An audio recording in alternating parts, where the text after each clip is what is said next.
먼저 이야기를 해드리면요.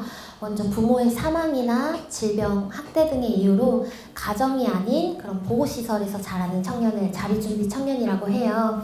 요즘에는 부모님이 사망하거나 아픈 것보다 사실 학대로 인해서 오는 청년들이 가장 많기 때문에 사실 시설에서도 이런 트라우마나 이런 상처로 인해서 어울리고 지내는 게 굉장히 예전보다 더 쉽지 않은 그런 상황입니다.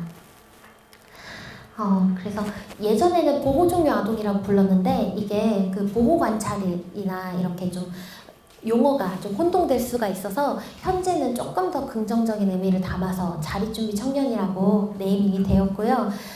여기 보시면 청년들이 아무래도 그 입양처럼 평생 가족을 만나는 제도가 아니라 잠시 보호를 받다 떠나야 하기 때문에 보호를 받는 중에도 항상 이게 끝이 있다라는 걸 알고 우울 척도는 일반 청년에 비해서 한 30% 더 높고요.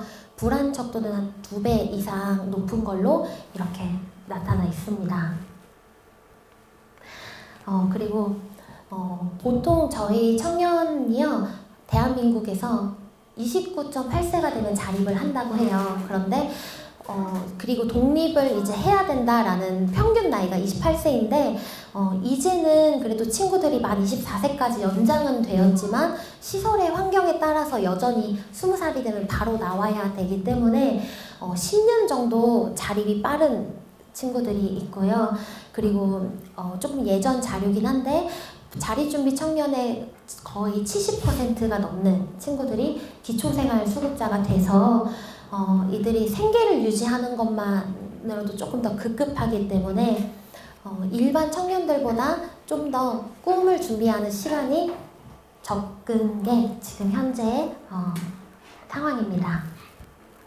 제가 이제 친구들을 만나서 좀 이야기를 하고 강의를 할 때가 있는데요. 아이들을 만나면 물어봐요. 자립이 뭔 거 같냐? 물어보면 항상 이렇게 얘기해요. 아무런 도움 받지 않고 살 수 있는 게 자립이다. 이렇게 얘기를 해요. 근데 저희는 사실 태어나서부터 관짝에 들어갈 때까지 도움을 받잖아요. 모든 사람들은 관짝. 예, 왜냐면 관짝을 스스로 이렇게 닫고 들어가진 않으니까 그때까지도 저희는 서로의 도움이 필요한데 아이들은 항상 스스로 모든 걸 다 해야 된다라는 그런 강박과 또 내가 무너지면 도와줄 수 있는 그런 울타리가 없기 때문에 항상 그런 불안을 갖고 살아가고 있어요. 그래서 친구들에게 제가 항상 이야기하는 거는 자립은 내가 도움받은 거를 기억하고 누군가 필요로 할 때 건네줄 수 있는 게 그게 자립이다. 그래서 만약에 어떤 친구가 되게 힘들어할 때 내가 그 친구를 위로할 수 있으면 그 영역에서는 자립했다라고 이렇게 이야기를 하고 있어요. 이거는 실제로 자립준비 청년 친구가 저한테 도움 요청을 한 거예요. 굉장히 그 안에 사연이 큰데 아버지의 학대도 있었고 굉장히 그런 폭력과 이런 여러 가지 일들이 있었다. 근데 이걸 저한테 이렇게 정리해서 보내준 거예요. 자기가 정말 살고 싶다, 도움이 필요하다. 그리고 실제로 청년들이 극단적인 선택을 하는 경우가 굉장히 많은데 제가 저도 불과 작년까지만 해도 우울증을 앓고 있었어요. 그래서 그런 자살 시도도 한 경험이 있고 근데 그때 제가 그 상황이 돼 보니까 이게 어떤 마음인지 느껴지더라고요. 어떤 마음이었냐면 보통은 사람들이 책임질 게 생기면 사라지잖아요. 전 아직 결혼도 안 해봤고 부모도 안 돼봤지만 남편이 있거나 아이가 있거나 하면 그 책임감으로 살아가잖아요. 예를 들면 내가 부모님이 있으면 내가 그래도 이렇게 살아야 된다. 근데 이 친구들한테는 그런 최소한의 내 삶에 책임질 영역이 없는 거예요. 그러니까 부모님도 당연히 안 계시고 내가 언제든 세상을 떠나도 그거를 내가 가로막을 수 있는 게 없는 거죠. 그래서 친구들이 요즘 막 반려동물을 그렇게 키워요. 근데 어른들이 막 너 하나 먹고 살기도 힘든데 왜 그렇게 키우냐고 뭐라고 많이 하시는데 저는 이 작은 강아지 고양이라도 키우면서 이 친구들이 책임감을 느끼기 때문에 이 친구는 거기서 또 삶의 작은 이유를 발견할 수 있겠다 이렇게 생각을 하고 있습니다. 제가 사실 저도 고아인 입장에서 저희 교회에 이제 자립준비 청년의 사역팀이 필요합니다 이렇게 얘기할 때 이런 성경 말씀을 이야기를 했어요. 그래서 보시면 학대받는 자를 도와주고 고아를 보호하고 과부를 위해 변호하라. 그리고 고아와 과부와 함께 다 같이 즐거워하십시오.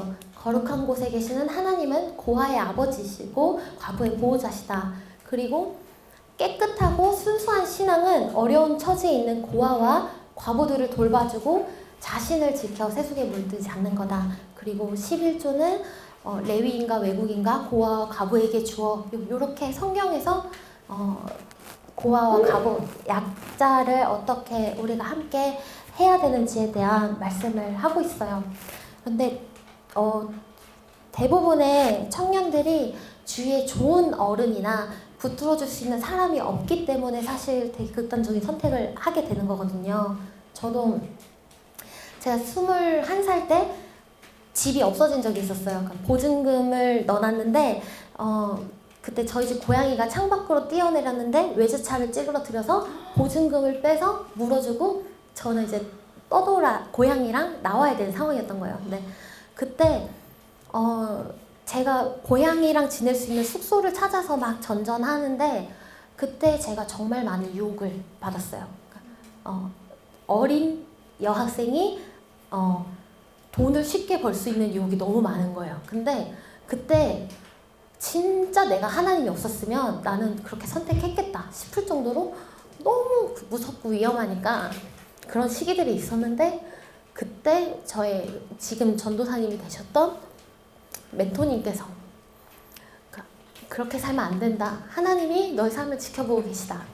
하나님이 너의 삶을 인도하고 계시다 하면서 이끌어 주셨기 때문에 제가 최소한의 그런 선택을 하지 않고 감사하게 살아갈 수 있었던 것 같아요. 그래서 자립준비 청년 친구들에게 이 친구들의 삶을 창조하시고 지켜보시고 인도하시는 그 하나님의 존재를 안다는 것 자체가 정말 바꿀 수 없는 큰 가치가 되는데 이 친구들에게 어떻게 하면 이 말씀이 들어갈 수 있을까 그런 고민을 하고 있을 때도 이렇게 목사님과 교제를 하면서 이게 아이들에게 아이들이 영화 안에서 자신의 삶과 스토리가 반영되고 보여지면서 자연스럽게 그 안에 복음과 하나님에 대한 메시지가 있다면 이게 그 친구들의 삶에게도 영향을 주겠구나 이런 마음이 들었고 그래서 사실 함께 하고자 하는 마음이 생겼습니다. 뭐야 바로 나왔네요. 여기 바로 뒤에 나오는 거는 생명을 주는 나무라는 교회예요. 거기는 한 30명의 부모님이 없는 아이들이 한 교회에서 목회자와 성도분들이 나눠서 막 입양을 했어요. 입양이 안 되면 그냥 가족 위탁으로 해서 근데 그 친구들을 제가 이제 지휘를 잠깐 하게 됐고 앞으로 거기에 교사가 되게 됐는데 이 아이들이 참 그 안에서 요새처럼 지켜져서 그 안에 너무나도 깊은 하나님에 대한 사랑과 순수함이 있는 거예요. 그걸 보면서 여러분들께도 하나님을 아는 아이들의 모습이 어떤지 그냥 공유를 하고 싶었어요.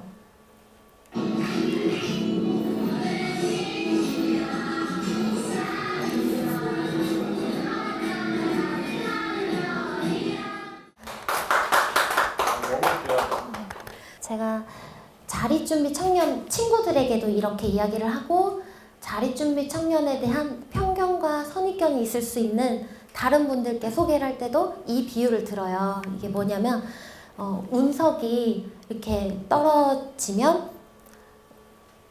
이렇게 큰 크레이터가 생기잖아요.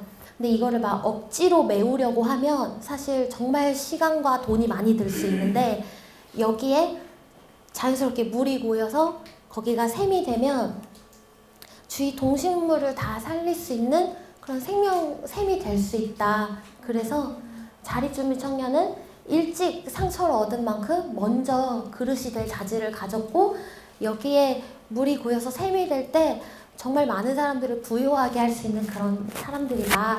이렇게 자리준비 청년에 대해서 여기 목사님과 감독님과 제작하시는 함께 하시는 분들께 자리준비 청년에 대한 소개를 하고 싶었습니다. 감사합니다. 이렇게 들으면서 우리 모유준 자매가 오늘 너무 귀한 자신의 이야기 또 자리준비 청년들에 대한 이야기를 나눠준 것 같아서 너무 좋았고, 특히나 여기 오늘 오신 배우분들에게 도움이 될 것 같아요. 나중에 연기할 때 시나리오에 담긴 내용만큼의 정보밖에 없고, 사실 영화 찍을 때 아시겠지만 캐릭터마다 전사를 다 쓰고 그거에 대해서 연출이랑 계속 같이 얘기하면서 캐릭터 분석하고 연기 같이 고민하면서 만들어가는 영화인데, 예, 그런 시간이 너무 우리가 절대적으로 부족했어요. 근데 오늘 모유준 자매가 나눠준 이 얘기가 여러분들한테 너무 도움이 되는 얘기인 것 같고 저한테도 도움 되고요. 저는 거의 상당 부분 다 아는 내용이긴 하지만 얘기를 들을 수 있어서 좋았습니다. 제가 짧게 나누고 우리 마지막 곡으로 웨이메이커 할게요. 길을 만드시는 주. 길을 만드실 줄 믿습니다. 아멘?